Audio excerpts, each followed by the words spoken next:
नमस्कार। आज हम लोग चर्चा करेंगे बिहार स्पेशल के बारे में और इससे संबंधित टोटल जो 100 एमसीक्यू है उसे हम समझने का प्रयास करेंगे।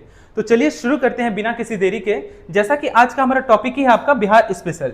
बिहार स्पेशल में वो 100 क्वेश्चन को हम लोग डिस्कस करेंगे, लेकिन साथ में हम यह भी देखने का प्रयास करेंगे कि उन 100 क्वेश्चन में जो ऑप्शन है उसे भी मैं क्लियर करने का प्रयास करूंगा और उम्मीद करते हैं कि आपको वो चीजें अच्छे से समझ में आएंगी। तो पहला जैसे कि क्वेश्चन हम देख रहे हैं, लिखा हुआ है कि बिहार की जीवन रेखा किस नदी को कहा जाता है। तो बिहार की जो जीवन रेखा है वो कहा जाता है गंगा नदी को। गंगा नदी के बारे में अगर हम बात करें तो गंगा जो नदी है, अच्छे से समझिएगा, गंगा नदी की टोटल जो लंबाई है भारत में वह है आपका 2525 किलोमीटर। तो आपको ये याद करने में भी आसानी होगा, 25-25 किलोमीटर। लेकिन वही अगर हम बात करें बिहार में, तो बिहार में कितना किलोमीटर अपनी दूरी तय करती है, तो 445 किलोमीटर। बिहार का वो कौन सा जिला है जहां पे ये सबसे लंबी नदी जो है, जो गंगा नदी है, वो तय करती है, तो वो है आपका पटना।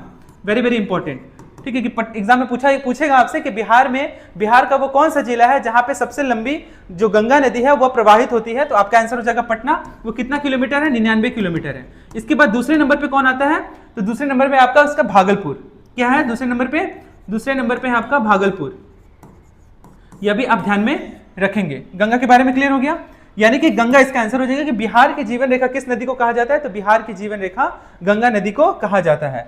दूसरा क्वेश्चन अगर हम बात करें, क्या है कि पटना जो है कितने जिलों से अपना जो है जमीन जो है वो साझा करता है। तो एग्जाम मतलब इसके इर्द गिर्द जो है कितने जिले हैं, तो टोटल कितने हैं, 9 जिले हैं। और यही आपसे अगर बात करें कि बिहार में जो गंगा नदी जो है, वह गंगा नदी की लंबाई कितनी है बिहार में, 445 किलोमीटर है। और ये कितने जिलों से होकर के गुजरती है, तो इसका आंसर हो जाएगा 12 जिलों से होकर गुजरती है।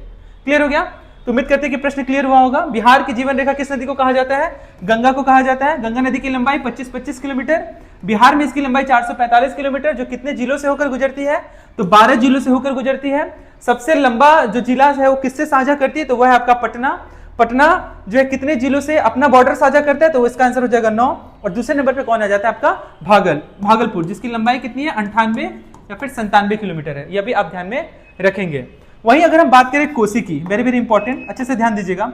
कोसी को बिहार का शोक कहा जाता है। कोसी को बिहार का शोक कहा जाता है, यह भी आप ध्यान रखेंगे। अगर हम बात करें पवित्र और अपवित्र की, कहने का मतलब है पवित्र नदी की और अपवित्र नदी की, यह भी आपसे एग्जाम में पूछेगा कि पवित्र नदी जो है वो बिहार में जो है वो गंगा नदी को नहीं कहा जाता है, बल्कि वो घाघरा नदी को कहा जाता है। यह भी आप ध्यान में रखेंगे, घाघरा नदी को कहा जाता है। और घाघरा नदी का ही दूसरा नाम क्या है, नारायणी। यह भी आप ध्यान में रखेंगे। और वहीं अगर हम बात करें कि अपवित्र नदी किसे कहा जाता है, तो अपवित्र नदी कहा जाता है कर्मनाशा को। इसका ऑप्शन में जरूर दिया रहेगा कोशी, लेकिन इसका उत्तर कोशी नहीं होगा, उसका आंसर क्या हो जाएगा आपका कर्मनाशा। यह भी आप ध्यान में रखेंगे। नेक्स्ट जो है गंडक जो है वो किसकी परियोजना है, तो गंडक जो है परियोजना है आपकी नेपाल और भारत। यह भी आपसे एग्जाम में पूछेगा। नेपाल और भारत की जो परियोजना है उसका नाम क्या है, आपका गंडक परियोजना। ठीक है, तो उम्मीद करते हैं कि इससे संबंधित जितने भी प्रश्न थे वो आपको अच्छे से क्लियर हुआ होगा। अब हम लोग आगे बढ़ते हैं, अगला प्रश्न देखते हैं।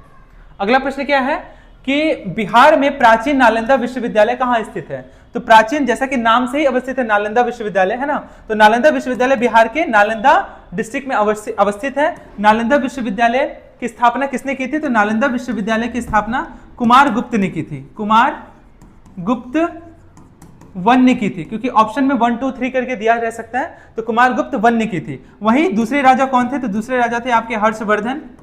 3 राजा जो है इससे संबंधित है, और तीसरे हैं आपके देवपाल।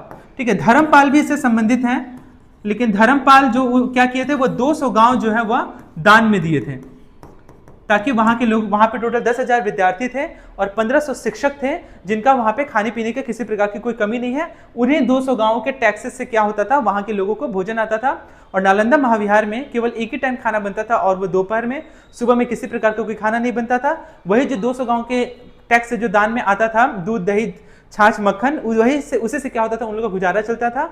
और दोपहर में खाना बनता था, और रात में आम या फिर जो भी दूध दही जो बचा हुआ है वो लोग खा करके क्या करते थे, अपना सो जाते थे। ठीक है, तो इस तरह से नालंदा विश्वविद्यालय, जो कि बिहार के किस डिस्ट्रिक्ट में अवस्थित है अगर पूछेगा, तो नालंदा डिस्ट्रिक्ट में अवस्थित है। उम्मीद करते हैं कि क्लियर हो गया। बोध गया में क्या हुआ था, गौतम बुद्ध को ज्ञान की प्राप्ति हुई थी। नालंदा हो गया। पटना का पुराना नाम अगर आपसे पूछे तो पाटलिपुत्र है, लेकिन पाटलिपुत्र शहर को किसने बसाया था, अगर इस एग्जाम में आपसे पूछे तो पाटलिपुत्र शहर को बसाया था किसने, उदयन ने। उदाइन ने बसाया था। लेकिन वही बात करके उदाइन ने पाटलिपुत्र शहर को बसाया था, लेकिन पाटलिपुत्र को अपना कैपिटल कौन बनाता है? तो इसका आंसर हो जाएगा चंद्रगुप्त मौर्य। वही चंद्रगुप्त मौर्य जो है अपना सबसे पहला कैपिटल बनाते हैं पाटलिपुत्र यानी पटना को, लेकिन पाटलिपुत्र से पटना जो है यह कौन करता है? तो उनका नाम रहता है आपका शेरशाह सूरी। यह भी आप ध्यान में रखेंगे। शेरशाह सूरी जो कि किस वंश से संबंधित है? जो कि सूर वंश से संबंधित है। उम्मीद करते हैं कि यह भी टॉपिक आपको क्लियर हुआ होगा। अगला क्वेश्चन है कि बिहार के प्रथम मुख्यमंत्री कौन थे? तो बिहार के प्रथम मुख्यमंत्री थे श्री कृष्ण सिंह। श्री कृष्ण सिंह जो थे वो बिहार के प्रथम मुख्यमंत्री थे। कर्पूरी ठाकुर को अभी 2024 में भारत रत्न से सम्मानित किया गया है, यह भी आप ध्यान रखेंगे, जो कि बिहार के ये भी क्या थे? मुख्यमंत्री थे। तो ये दो प्रश्न है कि बिहार के प्रथम मुख्यमंत्री कौन थे? तो वो थे आपके श्री कृष्ण सिंह। ये बात हो रहा है 1936 और 37 में, सबसे पहले जो कांग्रेस का जो चुनाव हुआ था, क्योंकि गवर्नमेंट ऑफ इंडिया एक्ट आया था आपका 1935 में। गवर्नमेंट ऑफ भारत शासन अधिनियम जो आया था, गवर्नमेंट ऑफ इंडिया एक्ट आया था, वो कब आया था? वो आया था 1935 में। तो गवर्नमेंट ऑफ इंडिया 1935 में आया। तो उसके बाद दो क्वेश्चन है यहाँ पे कि आजादी से पहले जो चुनाव कराया गया था वो कब कराया गया था? तो वो कराया गया था 1936-37 में। और वहीं अगर हम बात करें कि आजादी के बाद पहला जो इलेक्शन है वो कब करवाया गया? तो वो करवाया गया था 1952 में। तो ये दो प्रश्न आप ध्यान में रखेंगे। और इसी 1936-37 में जब कांग्रेस जो है एक ही पार्टी रहती है उस समय, जो जीत जाती है, जीतने के बाद बिहार की तरफ से जो पहले जो मुख्यमंत्री बनते हैं वो कौन रहते हैं? आपके श्री कृष्ण सिंह। तो who was the first chief minister of Bihar? तो इसका आंसर क्या हो जाएगा आपका? श्री कृष्ण सिंह। उम्मीद करते हैं कि यह भी प्रश्न क्लियर हुआ होगा। अगला है कि बिहार का कौन सा पर्व, अच्छे से ध्यान दीजिएगा, बिहार का कौन सा पर्व सूर्य देव को समर्पित है? तो बिहार का जो पर्व है वो है आपका छठ पूजा जो है वह सूर्य देव को समर्पित है। वेरी वेरी इंपॉर्टेंट, सूर्य देव को समर्पित है छठ पूजा। इसमें क्या होता है? इसमें उगते हुए सूरज को भी और डूबते हुए सूरज को भी, दोनों को क्या किया जाता है? अर्घ्य दिया जाता है। लेकिन कहने का मतलब यह है कि उगते हुए सूरज की भी पूजा होती है और डूबते हुए सूरज की भी पूजा इसमें होती है छठ पूजा में, जो कि बिहार का सबसे महत्वपूर्ण क्या है? फेस्टिवल है। क्लियर है? अगला हम बात करें, नेक्स्ट अगला प्रश्न है कि प्रसिद्ध विक्रमशिला विश्वविद्यालय की स्थापना किस शासक ने की थी? तो हमें यह जानेंगे सबसे पहले कि विक्रमशिला जो विश्वविद्यालय है वो कहां पे है? तो वो है आपका भागलपुर में। भागलपुर में, जो किसके द्वारा बनाया गया था? जो कि धर्मपाल ने क्या किया था? इसकी स्थापना की थी। धर्मपाल किस वंश से संबंध रखता था? तो यह रखता था आपके पाल वंश से संबंध। पाल वंश के संस्थापक कौन थे? तो पाल वंश के संस्थापक का नाम था गोपाल। ठीक है। और यही धर्मपाल जो है नालंदा विश्वविद्यालय में क्या करते हैं? 200 गांवों को क्या करते हैं? दान में देते हैं, ताकि वहां के गांव से टैक्स आ जाए और वहां के लोगों का भरण पोषण हो सके। तो यहाँ प्रश्न है कि विक्रमशिला विश्वविद्यालय की स्थापना किस शासक ने की थी? तो इसका आंसर क्या हो जाएगा? धर्मपाल ने की थी। चंद्रगुप्त मौर्य, चंद्रगुप्त मौर्य जो है किस वंश से संबंध रखते हैं? तो वो मौर्य वंश से संबंध रखते हैं। शेरशाह सूरी किस वंश से संबंध रखते हैं? तो इसका आंसर हो जाएगा सूर वंश से संबंध रखते हैं। और वहीं अगर हम अशोक के बारे में बात करें तो अशोक का भी संबंध किससे है? अशोक का भी संबंध मौर्य वंश से है। उम्मीद करते हैं कि ये सारा पॉइंट जो है आपको क्लियर हुआ होगा। तो उस हिसाब से विक्रमशिला विश्वविद्यालय की स्थापना किसने की थी? तो धर्मपाल ने की थी, जो कि पाल वंश का सबसे महानतम राजा था। आगे बढ़ते हैं हम लोग। अगला प्रश्न है कि बिहार का कौन सा स्थान बुद्ध के ज्ञान प्राप्ति के स्थल के रूप में प्रसिद्ध है? तो इसका आंसर हो जाएगा बोध गया, क्योंकि बोध गया में ही आपका गौतम बुद्ध को ज्ञान की प्राप्ति हुई थी। जो कि जब उनको ज्ञान की प्राप्ति हुई तो ज्ञान प्राप्ति के बाद गौतम बुद्ध जो है वो बुद्ध कहलाए। बुद्ध का मतलब आपका नॉलेज होता है, और वही क्या कहलाया? धर्मचक्र प्रवर्तन कहलाया। क्लियर है? बोध गया। राजगीर में क्या हुआ था? राजगीर का आपसे पुराना नाम अगर पूछे तो वो क्या हो जाएगा? राजगृह हो जाएगा। राजगृह। इसी का दूसरा नाम पूछे तो इसका गिरिब्रज भी बोला जाता है। यही आगे चल करके क्या हो गया? राजगीर हो गया। राजगीर, गिरिब्रज, राजगिरी, कुछ भी बोले, या राजगिरी, अगर कोई भी ऑप्शन में दिया रहे तो राजगीर। राजगीर जो है वो मगध की क्या थी? सबसे पहले कैपिटल थी। मगध का सबसे पहला जो राजधानी बना था वो कौन बना था? वो आपका राजगीर ही बना था। इसी राजगीर में पहला जो बुद्धिस्ट काउंसिल होता है, जो कि अजातशत्रु द्वारा करवाया जाता है। वहीं हम बात करें वैशाली का, तो वैशाली में क्या हुआ था? तो इसी वैशाली में आपका सेकंड बुद्धिस्ट काउंसिल हुआ था, जो कि काला अशोक द्वारा करवाया गया था। क्लियर है? तो उसी प्रकार से पहला इसमें प्रश्न क्या है कि बिहार का वो कौन सा स्थान जो है बुद्ध के ज्ञान की प्राप्ति स्थल के रूप में प्रसिद्ध है? तो इसका आंसर हो जाएगा आपका बोध गया। अगला प्रश्न है कि भारत के प्रथम राष्ट्रपति डॉक्टर राजेंद्र प्रसाद का जन्म बिहार के किस जिले में हुआ था? तो इनका सिवान जिले में हुआ था। और इनका जो ससुराल था वो कहाँ था? सारण में था। इनका ससुराल नहीं, ये बात कर रहा हूं जयप्रकाश नारायण।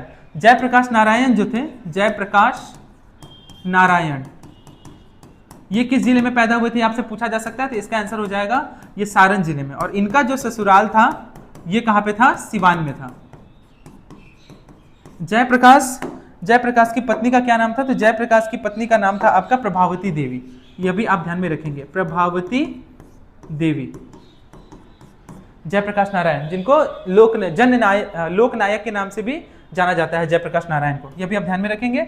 भारत के प्रथम राष्ट्रपति डॉक्टर राजेंद्र प्रसाद का जन्म बिहार के किस जिले में हुआ था, तो वो आपका आंसर क्या हो जाएगा, सिवान जिले में हुआ था। Very very important. और डॉक्टर राजेंद्र प्रसाद को ही एक उपाधि से सम्मानित किया जिसे क्या कहा जाता है, देश रत्न। यह भी आपसे एग्जाम में पूछा जा सकता है, इन्हें देश रत्न कहा जाता है। देश रत्न के साथ साथ इन्हें अजात शत्रु भी कहा जाता है, अजात शत्रु। और बहुत ही हर्ष की बात है कि डॉक्टर राजेंद्र प्रसाद जो है इंडियन कॉन्स्टिट्यूंट असेंबली के जो सबसे पहले क्या हुए थे, इनके जो टेम्प्रोरी चेयरमैन की अगर हम बात करें तो वो थे डॉक्टर सैदानंद सिन्हा, और वहीं अगर परमानेंट चेयरमैन जो बने थे वो डॉक्टर राजेंद्र प्रसाद बने थे। और आगे चल करके यही डॉक्टर राजेंद्र प्रसाद हमारे देश के प्रथम राष्ट्रपति भी बनते हैं, जो कि टोटल अगर हम बात करें कितने दिनों तक ये रहते हैं, तो ये टोटल 12 साल 107 दिन तक, सबसे लंबी अवधि तक अभी तक के हमारे देश के राष्ट्रपति के पद पर जो रहे हैं वो कौन रहे हैं, डॉक्टर राजेंद्र प्रसाद रहे हैं। कितना दिन रहे, 12 साल 107 दिन।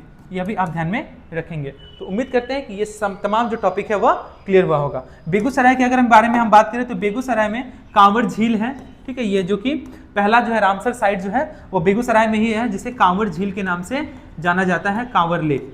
दूसरा है नागी नकटी, दूसरा कौन सा है, नागी और नकटी है, यहाँ पे लिख दे रहा हूँ मैं, नागी और नकटी डैम है। इसको क्या किया गया, ये बिहार के किस जिले में है, तो ये बिहार के जमुई जिले में है। ये भी आप ध्यान में रखेंगे। तो बिहार में टोटल अगर हम बात करें रामसर साइट की, तो टोटल कितने रामसर साइट है, तो टोटल 3 रामसर साइट है। आगे बढ़ते हैं, अगला प्रश्न देखते हैं।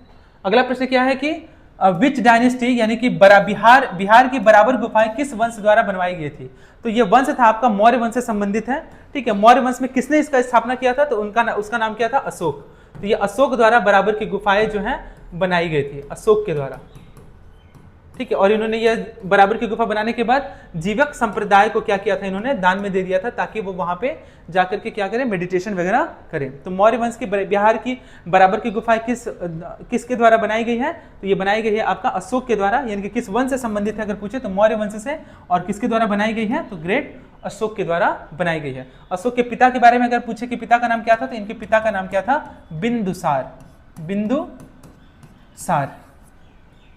वही अजातशत्रु के बारे में अगर पूछे कि अजातशत्रु के पिता का क्या नाम है, तो इसका आंसर हो जाएगा बिंबिसार। दोनों में कंफ्यूज बिल्कुल भी नहीं होना है। अजातशत्रु के पिता का नाम अगर पूछे तो इसका आंसर क्या हो जाएगा, बिंबिसार। और अशोक के पिता का नाम पूछे तो क्या हो जाएगा, बिंदुसार। इसमें क्लियर होना है। पाल वंश के संस्थापक के बारे में अगर बात करें तो पाल वंश के संस्थापक कौन थे, तो पाल वंश के संस्थापक थे आपके गोपाल। मौर्य वंश के संस्थापक कौन थे, तो इसका आंसर हो जाएगा चंद्रगुप्त मौर्य। वहीं अगर आपसे बात करें गुप्त वंश के संस्थापक कौन थे, तो गुप्त वंश के जो संस्थापक थे उनका नाम आप लिखेंगे, गुप्त वंश के संस्थापक जो थे वो थे श्रीगुप्त। लेकिन इसके अगर वास्तविक संस्थापक के बारे में बात करें तो इसका आंसर हो जाएगा चंद्रगुप्त प्रथम। क्लियर हो गया। मुगल वंश के संस्थापक के बारे में बात करें तो इसका आंसर क्या हो जाएगा, बाबर। क्या हो जाएगा, बाबर। क्लियर हो गया। मौर्य वंश के संस्थापक कौन थे, तो मौर्य वंश के संस्थापक थे चंद्रगुप्त मौर्य। गुप्त वंश के संस्थापक श्रीगुप्त थे, लेकिन वास्तविक संस्थापक के बारे में बात करें तो चंद्रगुप्त प्रथम हो जाएगा।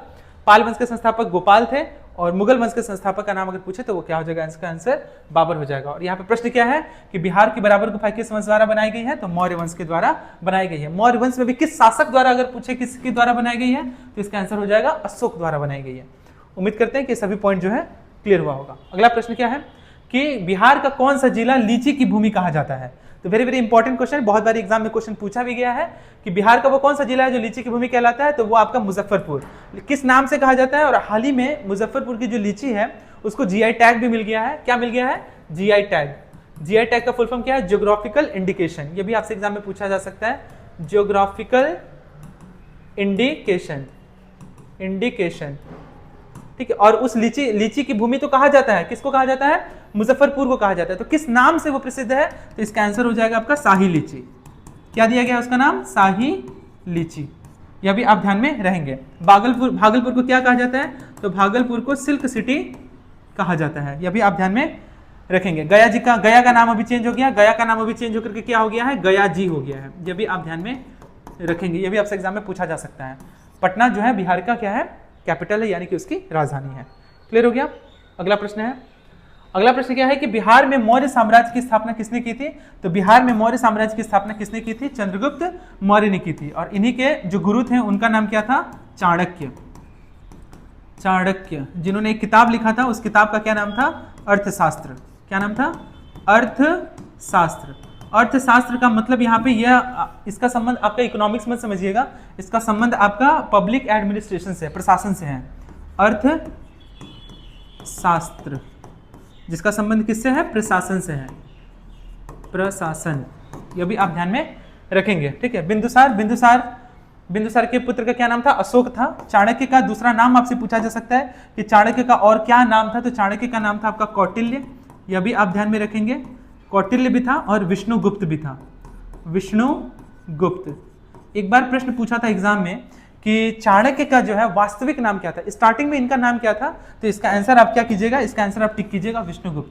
विष्णुगुप्त नाम था। फिर बाद में इनका नाम अलग अलग तरीके से पड़ा, कौटिल्य पड़ा, फिर बाद में क्या किया? चाणक्य पड़ा, जिन्हें हम चाणक्य के नाम से जानते हैं। तो उम्मीद करते हैं कि ये सारा टॉपिक जो है, ये सारा जो पॉइंट है क्लियर हुआ होगा कि बिहार में मौर्य साम्राज्य की स्थापना किसने की। न केवल बिहार, अगर यहाँ बिहार की जगह में अगर भारत भी लिखा होता तो भी इसका उत्तर क्या होता? आपका चंद्रगुप्त मौर्य ही होता। आगे बढ़ते हैं, अगला प्रश्न देखते हैं। क्वेश्चन नंबर 11 कि शेरशाह सूरी का प्रसिद्ध मकबरा बिहार के किस जिले में है? तो ये बिहार के आपके सासाराम जिले में है। यह भी आप ध्यान में रखेंगे। शेरशाह सूरी जो कि सूर वंश से संबंध रखते थे, जिनके द्वारा मुगल वंश के द्वारा 2 लड़ाइयां लड़ी गई, एक है आपका 1539 में और एक आपका 1540 में। और इसी में युद्ध जो लड़ता है शेरशाह सूरी, वो किसके साथ लड़ता है? चौसा का जो युद्ध होता है, चौसा का युद्ध, ये संबंधित है 1539 में। और नेक्स्ट है आपका बीलग्राम। बीलग्राम भी दिया रहेगा या फिर आपका कन्नौज लिखा रहे, दोनों में से कोई भी लिखा रहे, दोनों ठीक है, ठीक है। 1539 में शेरशाह सूरी किसके साथ लड़ता है? तो हुमायूं के साथ। हुमायूं, ये वही हुमायूं है जिसका बेटा कौन रहता है? अकबर रहता है। तो 1539 में चौसा का युद्ध शेरशाह सूरी लड़ता है किससे? हुमायूं से, जिसमें हुमायूं की हार होती है, शेरशाह सूरी जीत जाता है। फिर दूसरा युद्ध फिर वापस से 1540 में बीलग्राम यानी कि कन्नौज का युद्ध होता है, जिसमें फिर से शेरशाह सूरी जीत जाता है और हुमायूं जो है वो हार जाता है। हारने के बाद 1540 से लेकर के 1555 तक जो है पूरी तरह से अंडरग्राउंड हो जाता है हुमायूं। और ये 15 साल में शेरशाह सूरी जो है पूरे हिंदुस्तान में क्या करता है? अपना दबदबा स्थापित करता है सूरवंश के नाम से। आपसे एग्जाम में ये चीज पूछ सकता है कि सूरवंश की जो स्थापना जो वो कब वो करता है? तो वो करता है आपका 1540 में, ठीक है, जब ये दोनों युद्ध क्या करता है? जब वो जीत जाता है। क्लियर है। शेरशाह सूरी का बचपन का नाम आपसे पूछा जा सकता है कि शेरशाह सूरी के बचपन का नाम क्या था? तो शेरशाह सूरी के बचपन का नाम था फरीद। यह भी आप ध्यान में रखेंगे, फरीद नाम था, ठीक है, फरीद। यह भी इससे एग्जाम में पूछा जा सकता है। क्लियर है। गया का नाम बदल करके क्या हो गया? गयाजी हो गया है, ठीक है। पटना का पुराना नाम पाटलिपुत्र था। नालंदा जो है, नालंदा में ही नालंदा विश्वविद्यालय है। क्लियर हो गया। आगे बढ़ते हैं। अगला प्रश्न है कि बिहार की राजधानी कौन सा शहर है? तो बिहार की राजधानी, जैसा कि आप सभी को पता है कि बिहार की राजधानी है पटना, लेकिन पटना का भी क्या है? एक महत्वपूर्ण इतिहास है। उस इतिहास को हम लोग समझ लेते हैं कि आखिर में इस पटना का क्या इतिहास है। तो पहले जो पटना का जो सबसे जो पहला पुराना जो नाम रहता है वो रहता है आपका पुष्पपुर। क्या रहता है? पुष्पपुर। पुष्पपुर के बाद क्या इसका नाम रहता है? कुसुमपुर। कुसुमपुर, वो सभी चीज मैं एक साथ लिख दे रहा हूँ, लिस्ट कर दे रहा हूँ, ठीक है। पुष्प, और इसी कुसुमपुर से बिलोंग करते थे कौन? आर्यभट्ट। तो ये आपसे एग्जाम में पूछा गया है कि आर्यभट्ट जो है वो बिहार के किस डिस्ट्रिक्ट से थे? तो इसका आंसर क्या हो जाएगा? पाटलिपुत्र यानी कि पटना से थे। घुमा के क्वेश्चन पूछा जा सकता है। पुष्पपुर के बाद कुसुमपुर, कुसुमपुर के बाद इसका नाम चेंज होकर के पड़ता है आपका अजीमाबाद। अजीमाबाद के बाद इसका नाम चेंज होता है पाटलीग्राम। पाटलीग्राम, और इसी पाटलीग्राम को डेवलप कौन करता है? डेवलप करने का काम करता है आपका उदाइन। कौन करता है? उदाइन करता है। जो अपने पिता से पाटलीग्राम शहर को बसाया था किसने? अगर पूछा, पाटलीग्राम जो नाम ये जो पड़ा था इसको रखा किसने था? अजातशत्रु ने। लेकिन इसी पाटलीग्राम को डेवलप करने का काम कौन करता है? उदाइन करता है। और अपने पिता से 1 करोड़ रुपए उस समय, उस जमाने में 1 करोड़ रुपए लेकर के क्या करता है? इसको पूरी तरह से विकसित करने के बाद इसका नाम जो है क्या करता है? पाटलिपुत्र हो जाता है। पाटलिपुत्र हो जाता है। और यही पाटलिपुत्र को क्या करता है? वो अपना पाटलिपुत्र में वो राजधानी बना करके वो यहीं पर रहने लगता है। और इसी पाटलिपुत्र के बाद इसका नाम क्या हो जाता है? पटना हो जाता है। और पटना अगर आपसे पूछे कि पाटलिपुत्र से पटना किसने किया था, तो इसका आंसर हो जाएगा आपका शेरशाह सूरी ने किया था। शेरशाह सूरी ने किया था। तो ये टोटल कितने नाम हो गए? 1 2 3 4 5 6। तो ये आपका पूरा इतिहास था आपका पाटलिपुत्र यानी कि पटना का। तो यहाँ गया का नाम वापस है, गया का गया जी हो गया है, ये भी आप ध्यान रखेंगे। मुजफ्फरपुर किस लिए फेमस है, तो ये आपका शाही लीची के लिए फेमस है।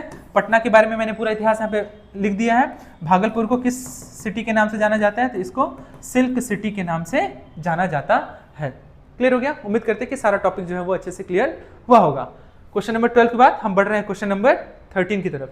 तो क्वेश्चन नंबर 13 क्या है कि 1917 का चंपारण सत्याग्रह किस नेता द्वारा शुरू किया गया था, तो इसका आंसर क्या हो जाएगा, महात्मा गांधी जी द्वारा किया गया था। कब किया गया था, 1917 में किया गया था। चंपारण कहां पे है, तो चंपारण जो है वह बिहार का क्या है, जिला है, लेकिन यह बिहार का जो जिला है वो टोटल 2 भागों में भी बट गया है। टोटल एक हो गया है आपका पूर्वी चंपारण और एक हो गया है आपका पश्चिमी चंपारण।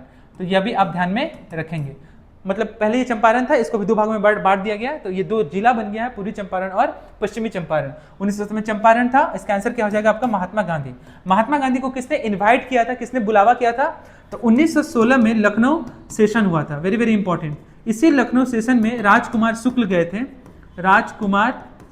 गए थे, जिन्होंने क्या किया था, महात्मा गांधी को वहां के किसानों का दर्द बताया था, जिसकी वजह से महात्मा गांधी क्या करते हैं, आते हैं चंपारण में और वहाँ के लोगों को ध्यान देखते हैं और वो क्या करते हैं, फिर ब्रिटिशों से ये जो उनके ऊपर जो अत्याचार हो रहा था, कौन सा मूवमेंट था, 3 कठिया मूवमेंट भी इसको कहा जाता है। चंपारण आंदोलन को 3 कठिया मूवमेंट क्यों कहा जाता है, क्योंकि टोटल 1 बीघा में 20 कट्ठा जमीन होता था और 3 कट्ठा में जबरदस्ती उनसे खेती करवाया जाता था। आपसे एग्जाम में क्वेश्चन पूछ सकता है कि नील दर्पण नामक किताब किसने लिखा है।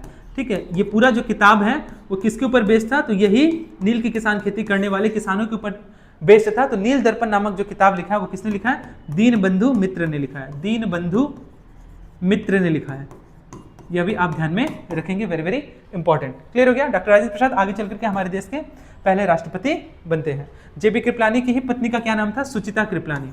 क्या नाम था, सुचिता कृपलानी, जो आगे चल करके उत्तर प्रदेश की और यानी कि हमारे भारतवर्ष की पहली महिला मुख्यमंत्री बनती है और भारतवर्ष की पहली महिला राज्यपाल के बारे में अगर बात करें तो इसका आंसर हो जाएगा सरोजिनी नायडू। तो उम्मीद करते हैं कि पूरा चंपारण सत्याग्रह से संबंधित सभी चीज तथ्य जो है वो क्लियर हुआ होगा।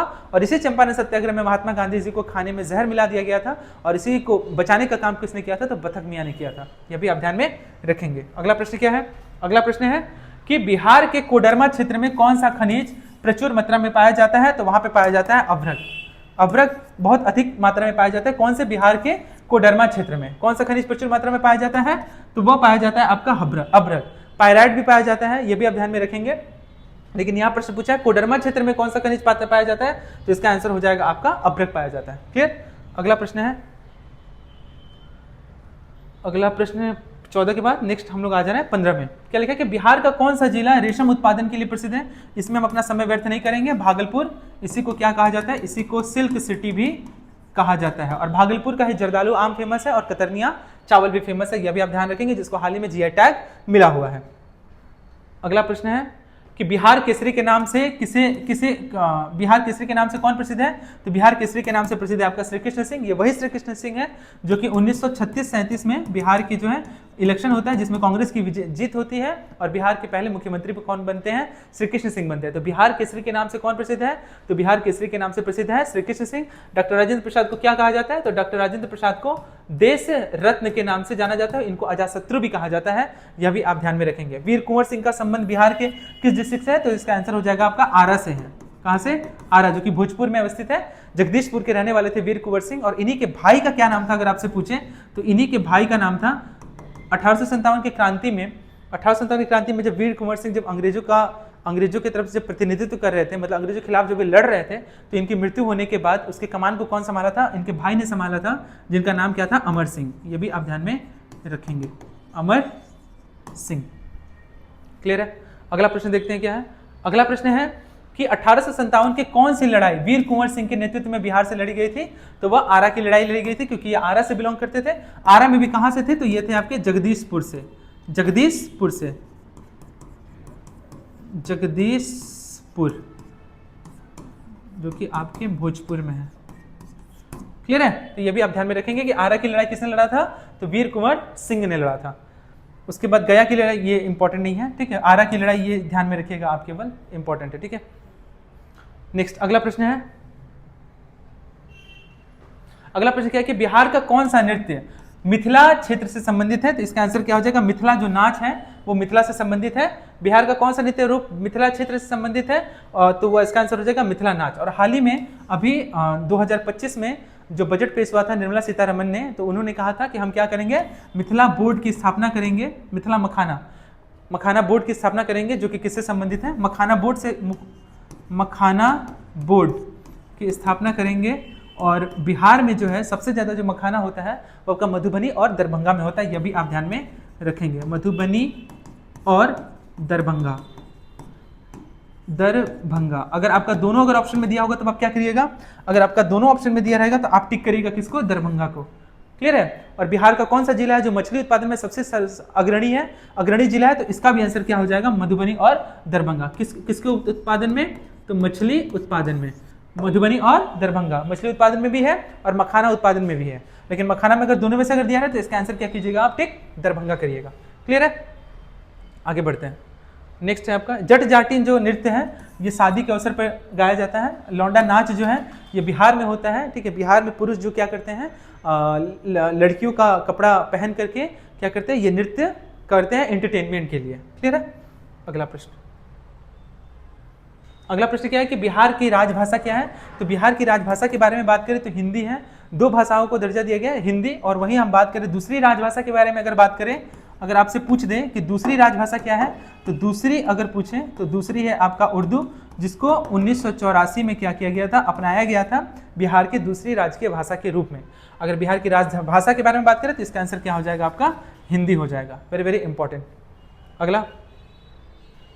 अगला है कि बिहार में धान की खेती के लिए सबसे उपयुक्त मृदा कौन सी है, तो सबसे उपयुक्त मृदा कौन सी है, वह जलोढ़ मिट्टी है। और धान का कटोरा आपसे एग्जाम में पूछा जा सकता है कि धान का कटोरा किस जिले को कहा जाता है, तो धान का कटोरा बिहार के रोहतास जिले को कहा जाता है, क्योंकि रोहतास में जो है वह धान की खेती सबसे अधिक होती है। और बिहार में जो धान का जो फसल है वो सबसे अग्रणी है। अगर पूछा जाए कि बिहार में कौन सा फसल जो है सबसे अधिक मात्रा में होता है, तो इसका भी आंसर क्या हो जाएगा आपका, इसका आप टिक क्या कीजिएगा आंसर, तो इसका आंसर हो जाएगा आपका धान की खेती जो है सबसे ज्यादा बिहार में अधिक होती है।